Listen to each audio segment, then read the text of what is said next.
Então, porque na verdade o que acontece? Hoje muitas igrejas ainda elas estão naquele conceito de você vai receber o dízimo, né? Vai juntar aquele montante, né, de valor, né, e vai montar outra igreja. Então a ideia dos caras ainda continua na mesma pegada de lá de trás. Essa pegada antigamente funcionava. Por quê? Vou te dar um exemplo. Eu morava num bairro, no Guarujá, que não tinha água, não tinha luz, não tinha nada. Então a Assembleia de Deus chegava, os missionários chegavam, né, e fazia aquela visita, né, com as pessoas, começava com os cultos em casa, né, até virar uma igreja, entendeu? Então tinha todo um estudo, né, tinha necessidade, a igreja ela ia realmente onde as pessoas precisavam, né, tanto que a igreja funcionava como um projeto social, né. Falo porque a gente passava fome e a gente ia na igreja, tinha comida, ela dava cesta básica, ela dava remédio, ela dava o que precisava. Então a igreja tinha esse pensamento como um projeto social. Hoje não tem mais. Hoje não tem mais necessidade de você ficar montando igreja. Hoje costumo dizer que a gente faz de vez em quando evangelismo, né? E tem uma rua que tem 15 igrejas. Aí quando você vai fazer a visita de casa em casa, fazer o evangelismo, você pergunta para as pessoas, você já teve alguma visita de algum evangélico aqui, alguma igreja? Geralmente a maioria fala o quê? Não. Que nunca receberam. Aí como é que uma rua com 15 igrejas, a pessoa nunca recebeu uma visita de um pastor, de um obreiro da igreja? Você está entendendo? Então é o que está faltando, é aquele contato da igreja. A igreja se fechou tanto, que eles não conseguem mais ter a sensibilidade do que está acontecendo ao redor, né, ali da comunidade, entendeu? Então, infelizmente, isso é muito triste. Então, hoje o que acontece? Aquela rua que geralmente que tem 15 igrejas, provavelmente está uma atrapalhando a outra. Essa é a verdade. Você está entendendo? Provavelmente no meio daquelas 15 tem uma que começou lá atrás, que é aquela que eu falei para você. Que o missionário veio, né, visitou as famílias, entendeu? Aquele trabalho raiz mesmo, entendeu? As demais que estão ali, geralmente é o cara que brigou com o pastor da igreja dele, foi lá, montou a igreja ali. Na maioria das vezes o cara já monta ali porque sabe que ali tem várias igrejas, então qual que é a ideia do cara? Vou montar aqui porque aqui eu vou começar a fazer congresso disso, congresso daquilo, e vou arrastar os crentes da outra igreja. Você está entendendo? Na maioria das vezes preocupado com... Você está entendendo? Então, resumindo, a gente costuma dizer que um bairro com muita igreja não quer dizer que o bairro está sendo evangelizado. Pelo contrário, na maioria dos casos, das vezes, não está sendo evangelizado, o Rudy Marques. A gente fala porque quem faz evangelismo comigo sabe disso, né? Que é o que a gente mais escuta. E quando recebe visita de um crente em casa, é testemunho de Jeová, é mormon. É verdade, essa é a realidade. Williane, como que a missão entrou na... A missão que você faz hoje, fala um pouquinho dela para nós e como ela começou. Então, Deus ele me chamou para missões há 7 anos atrás, né? Ele me deu o projeto Missão Luz do Mundo e me disse que eu profetizaria para as nações, né, vida, porque Deus ele me tirou literalmente da morte, né? Então que ele me ungiria para pregar às nações a vida. Então começou há 7 anos atrás com o projeto Missão Luz do Mundo. Eu comecei esse projeto na minha rua. Então eu dava assistência para algumas pessoas que estavam em necessidade lá na minha rua. Depois já cresceu para o meu bairro, a gente tomava conta de um prédio de 40 famílias, que era um prédio ocupado. As crianças das famílias iam para minha casa, eles passavam aniversário comigo, aniversário dos meus filhos passavam lá também. Então a gente trazia, evangelizava eles tinham um exemplo. Quando eu cantava com eles, cantava para eles os louvores sobre Deus, mudava algo na mente deles, das situações que eles viviam, né? E eles viam ali também a oportunidade deles também ser algo em Deus. Então eles também começavam a louvar. E isso para mim foi acendendo ainda mais a minha chama pelo trabalho infantil. Porque eu via que o coração da criança a gente vê que é de quem chega primeiro.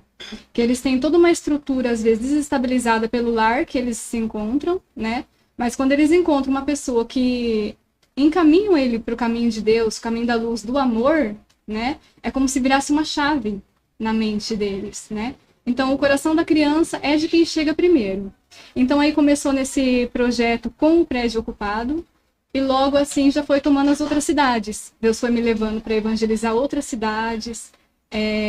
Meus pastores me ungiram para estar no evangelismo, ungiram todo o meu material, né? Me deu a bênção para poder seguir, né? Legal, isso é nesse muito caminho. importante, ter o apoio da igreja, né?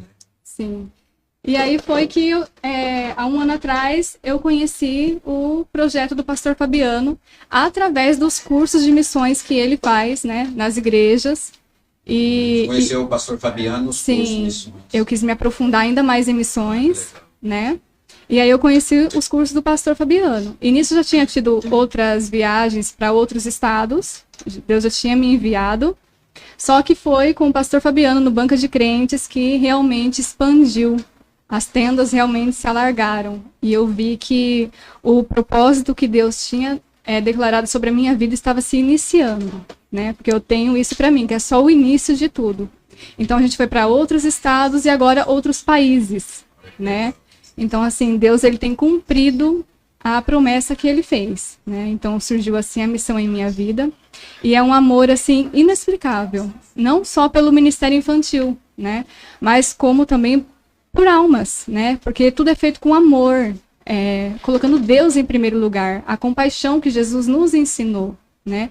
Levar sempre o azeite para curar, né? Para estar sempre disposto a servir mais e melhor. E com amor, que é o principal, né? Não adianta você ir para a obra buscando outros benefícios, buscando status, buscando fama, né? Porque por muitas vezes onde Deus nos envia, muitas vezes, né, pastor, não tem nem como registrar. De tão, assim, uma situação desumana, não tem como você registrar. Nem para você pegar recursos, não tem como, é desumano você fazer isso. Então, assim, é uma obra por amor. Quem realmente é um missionário que está numa obra, faz isso por amor, porque ninguém suporta ficar por status ou por sucesso. O caminho é realmente outro, né? Para quem leva para esse lado, o caminho é outro. Então, quem está na obra missionária é por amor. Até porque a gente levanta o nosso próprio recurso, né? Para poder estar nas missões, poder suprir quem está lá. A gente faz missões lá no Vale do Ribeira, lá em Cananéia, e os índios lá, eles têm grande dificuldade na questão, assim, de alimentação, né? As crianças também são muito carentes, né? Então, assim, eu sempre busco levar o melhor em Deus, porque primeiramente eu faço em Deus.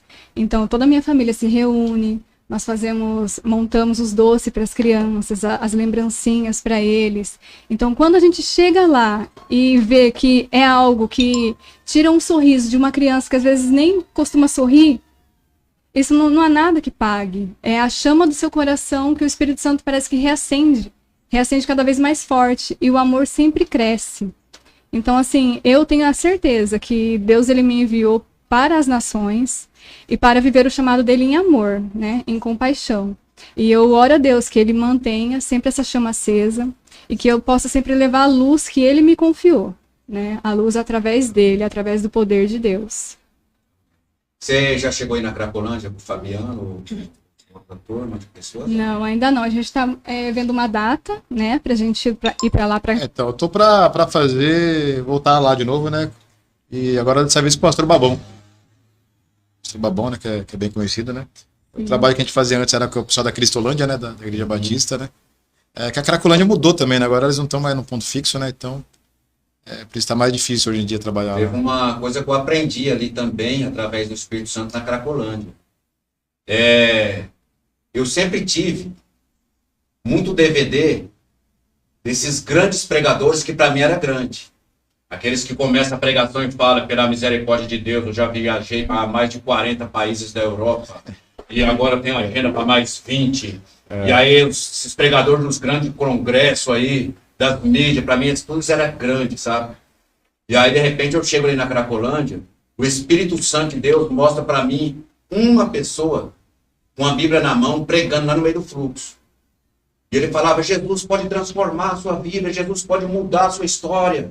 E aí o Espírito Santo falou assim, ó, grande pregador ali. Grande pregador, as mídias, não aparece nas mídias. E o Espírito Santo começou a falar nomes dos pregadores que eu achava que era grande. Procura fulano aí, ver se acha. Procura ciclano aí que viaja de 40 países, sempre gosta de falar que já foi para a Europa inteira. Procura. Grande pregador é aquele ali, que está pregando realmente para as pessoas que precisam e sem interesse algum. Uhum. O que 5.000 pessoas numa Cracolândia tem para lhe oferecer? Não tem nada. Então você vai sem interesse algum. E interessante que quando a gente pegou a turminha nossa, que a gente saiu com um guia dali, que um guia, outrora tinha sido também uma pessoa que dormia naquelas mesmas situações Sim. ali, e que Deus salvou ele, e aí ele sai com a gente por questão de segurança, onde a gente vai passando, o traficante, né, Fabiano, você vê o traficante, ele pegava um pano e cobria a pedra que ele estava vendendo. E aquela hora parava de traficar. Quem estava fumando cachimbo, na hora apagava o cachimbo. Eles chamam de anjos, né? Os anjos do pastor.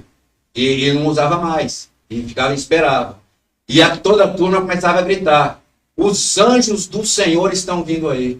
Quando eles gritaram, os anjos do Senhor estão vindo aí, eu nunca imaginei alguém me chamar de anjo. Eu comecei a rever o meu passado todinho.